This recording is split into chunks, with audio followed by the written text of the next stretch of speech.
Hello, and welcome to a brand new podcast where we dive into the world of gaming, sports, and some things in between every once in a while. I'm your host, Jeffrey Long, and welcome to Jeff's World.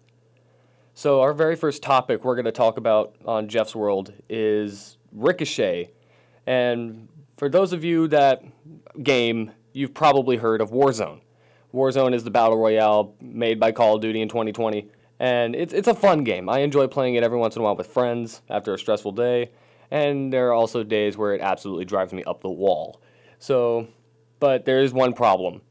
Cheaters.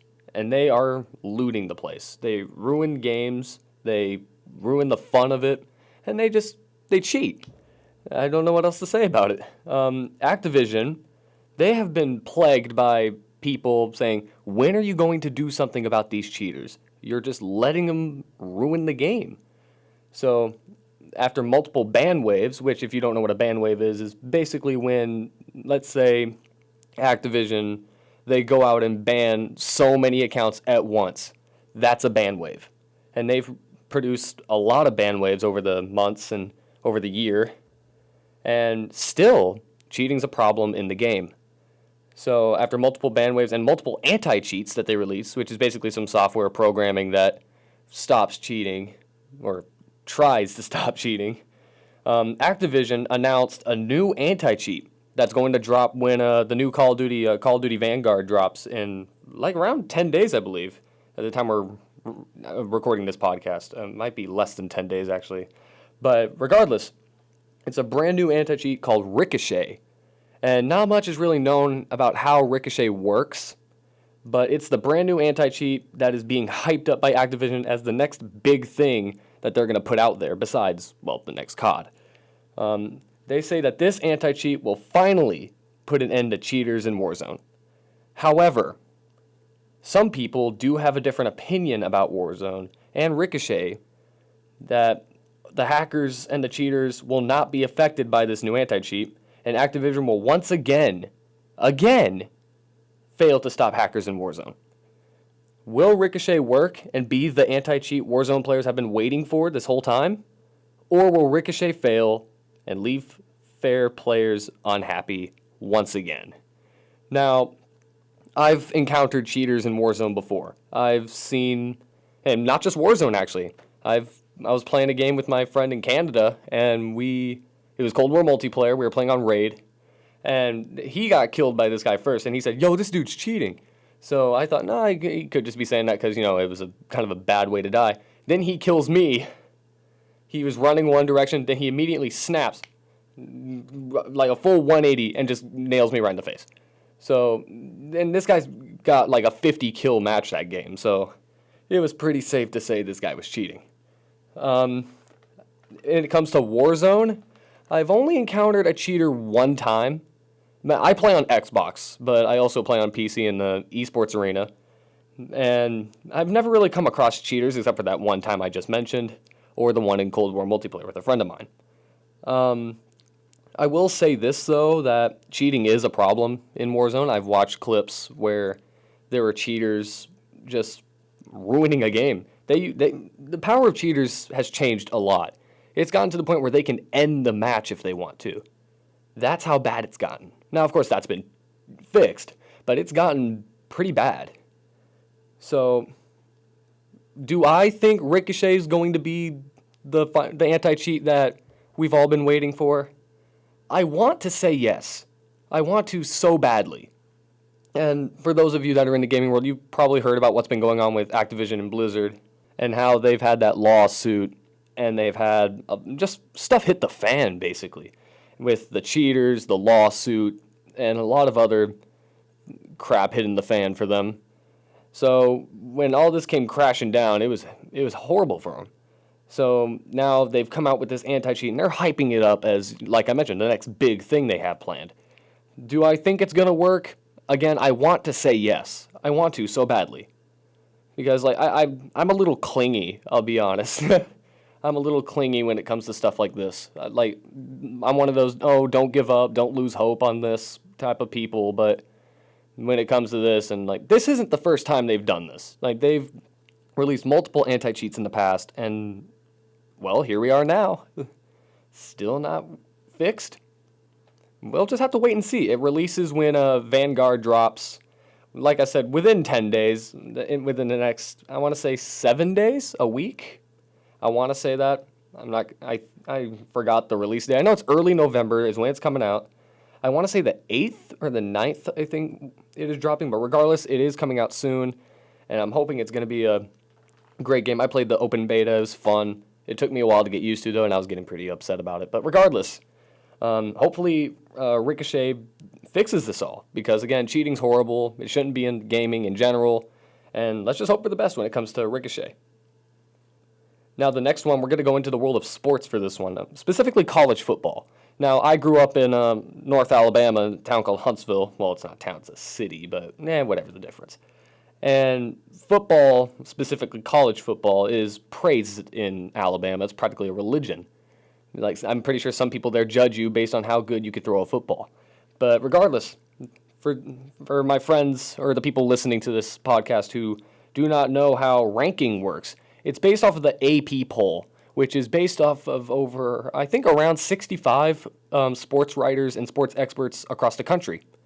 And they all have a vote, and they all cast their vote to determine who should be number 1, number 2, number 3, all the way. It's the top 25.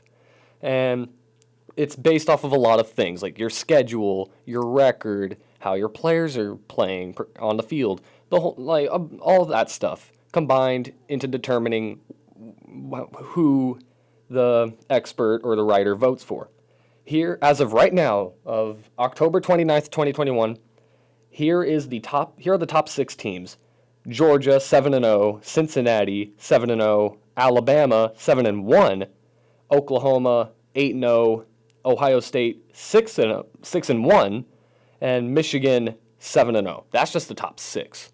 I'm not going to do the top 25 because honestly that's just going to take a long time. So, but you get the point. However, some people are starting to accuse the AP poll voters of being biased. And here's why. Let me repeat the list from first place to sixth place. Georgia 7-0, Cincinnati 7-0, Alabama 7-1, Oklahoma 8-0, Ohio State 6-1, Michigan 7-0. I'm going to pause for a second and let you guys see what the issue is. 2 of those teams, Alabama and Ohio State, they have a loss. And Georgia, Cincinnati, Oklahoma, and Michigan, they are undefeated. So people are pointing at the AP poll voters and saying, hey, you're being biased towards Alabama and Ohio State. What the heck is your problem?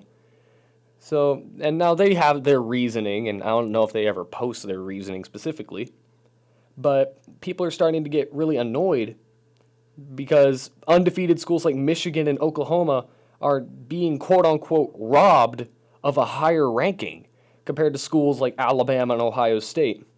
Now, Alabama's the defending champions this year. They won last year.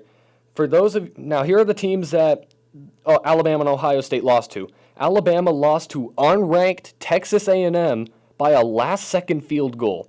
At the time, the Aggies were 3-2. Keep that in mind. Ohio State, they lost to a ranked team in the form of Oregon, and they lost by 1 touchdown. That was the score differential. The Ducks were 2-0 at the time they defeated the Buckeyes. So people are getting pretty mad about it. Me personally, like, again, I grew up in a state where football is praised like it's the biggest thing of all time. And I'm not going to argue that because I don't want to start an argument. But yeah, you take those schools and compare them like, oh, what conference are they in? What teams do they play? How did they perform last game, the week before? Who are they going to play next? Like Michigan, they're going to play Michigan State also. And Michigan State is also undefeated. So that game's going to really be big for Michigan. So assuming Michigan wins, they're going to jump up at least 1 in the rankings. That's my prediction. Put it in stone. If they lose, I don't think Michigan State's going to get to the top 6. I don't even know what rank they are. I'll have to look up after the podcast. But they could play spoiler for Michigan. And if Michigan loses to Michigan State, it's not going to look so good for them. They might have to kiss their playoff hopes goodbye, actually. So, are they being biased? I don't know. They could be. there's been multiple reports in the past of the AP poll voters being biased towards certain schools. Now, my school's in the FCS, so they really don't care. But when you look at it from a perspective of college football fans and someone who's been watching college football for quite a while, like you could see how these schools just kind of slip in compared to a school like Wake Forest, who is also undefeated, I believe, or Michigan State, which is 6th outside. It's the top 4 that get to the playoffs. Those are the teams that get into the playoffs if they are in the top 4 in the AP poll. So it's a race to determine who gets the vote, pretty much. All right, so our last topic for this first episode of Jeff's World is going to be by the man of Jordan Binnington. So for all my hockey fans out there, Jordan Binnington, you probably have heard of him. He's a St. Louis Blues goaltender who pretty much led the Blues to their Stanley Cup win in 2019 against the Boston Bruins. He was on his head during that series. But, however, since then, he's been different, and not in a good way.